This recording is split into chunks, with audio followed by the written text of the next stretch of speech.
How's it going, you guys? Welcome back to my channel. It's been a while since I've last uploaded, and well, this time I've decided to do something different. Instead of a car review, I am going to take you guys onto a trip I took recently and to southeast Queensland and north of New South Wales in Australia. It's one of the best trips I've ever taken.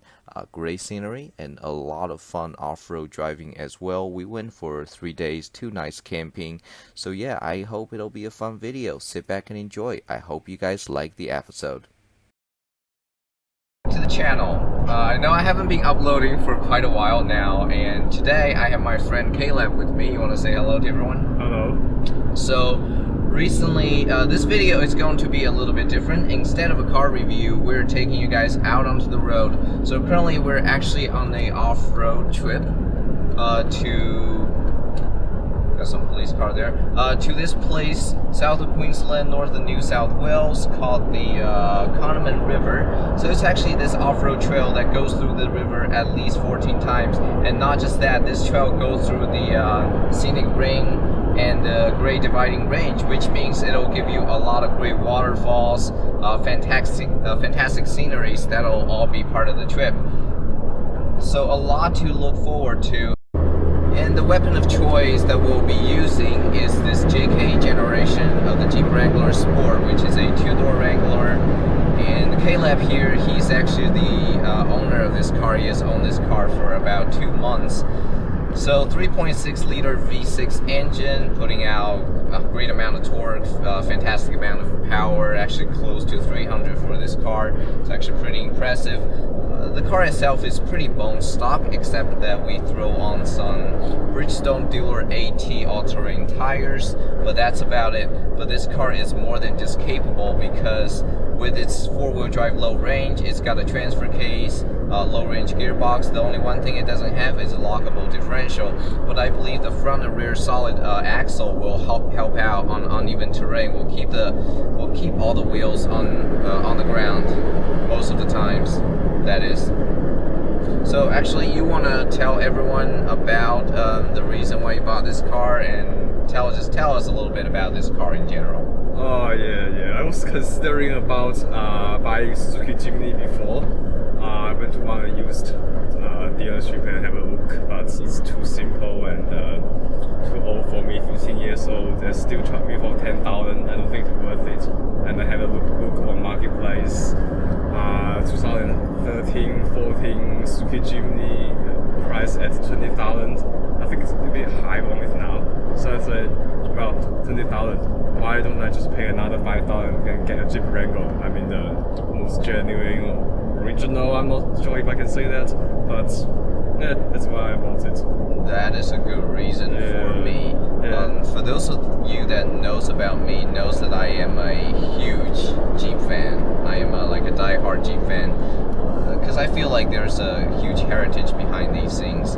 For off-roading, obviously, you can go, like Caleb said, you can go get a Jeepney. Yeah, Hilux. We've also looked at Mazda BT50.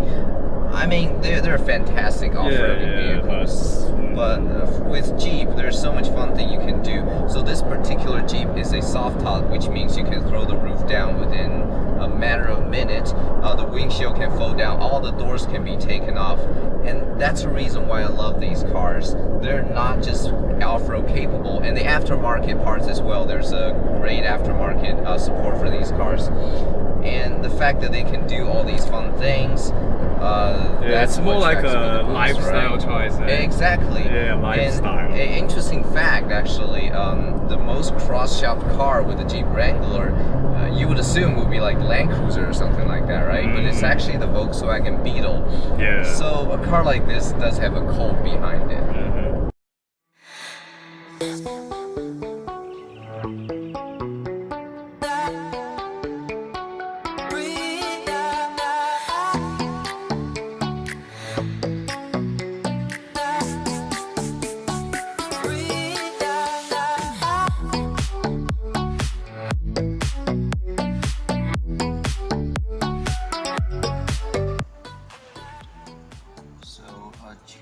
Quick change of plan. So here we are at the Buna Information Center.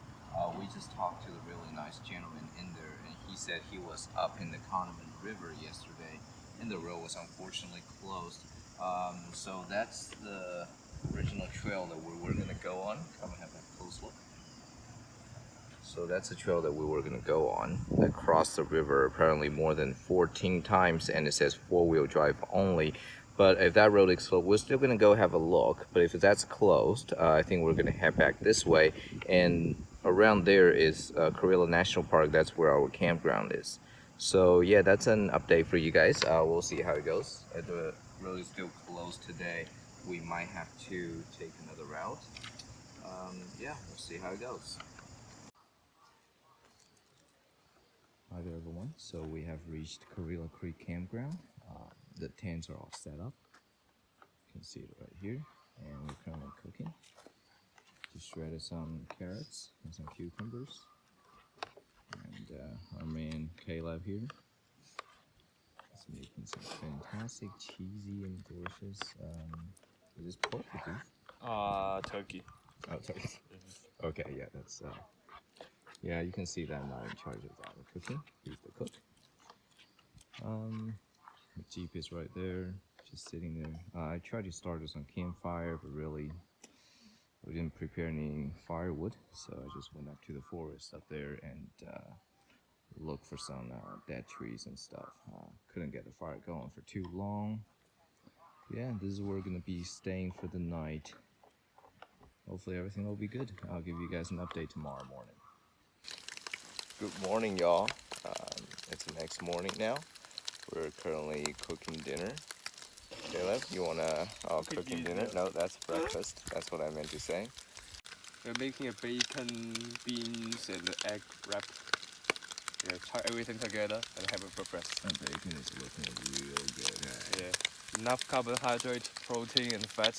Going to last us for another 3 or 4 hours. So yeah, that's that, and we're gonna be on our way after breakfast, after cleaning everything up, and yeah, hopefully it's another 3-hour drive to the town called Grafton, and from there we're gonna probably do a little bit of shopping and then head to the beach. I'll see you guys there.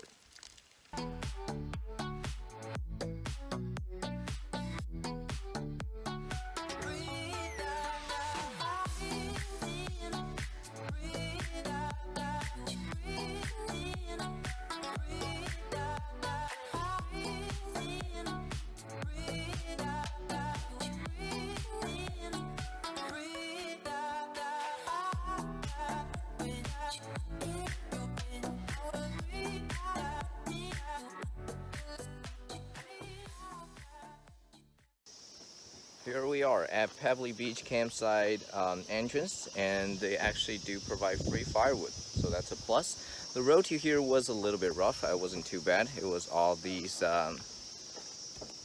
pretty tame gravel road, but heading that way, which is where we're gonna go right now, is going to be sand driving. We're actually gonna drive along the beach for a little while. So yeah, we'll see how that goes. For now, we're gonna go ahead and grab some free firewood. See you guys later. Now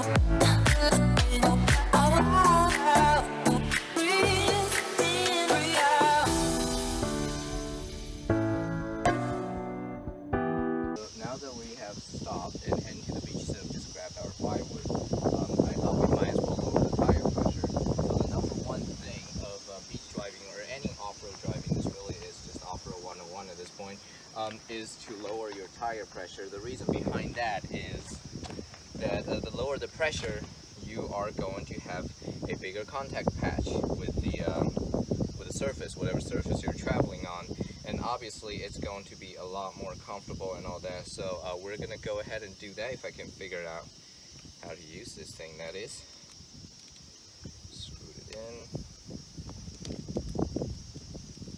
And another thing I'm kind of worried about is the low and high tide. Apparently the low tide was at 3 p.m. and now it's already 5 o'clock, so I think we should be okay. It shouldn't be that big of a problem. Let's see if the tire pressure gauge works. Fantastic, the tire pressure gauge works. So we want to lower the pressure for sand and beach driving. We want to lower the pressure down to somewhere around 16 to 20 psi. And for today, I am gonna go ahead and go with around 20 psi for now. I don't know how the condition is down there. I don't know how rough the sand is going to be, how soft it is, how hard it is. So just to be safe, I'm going to lower it to a lower pressure. Coming up next.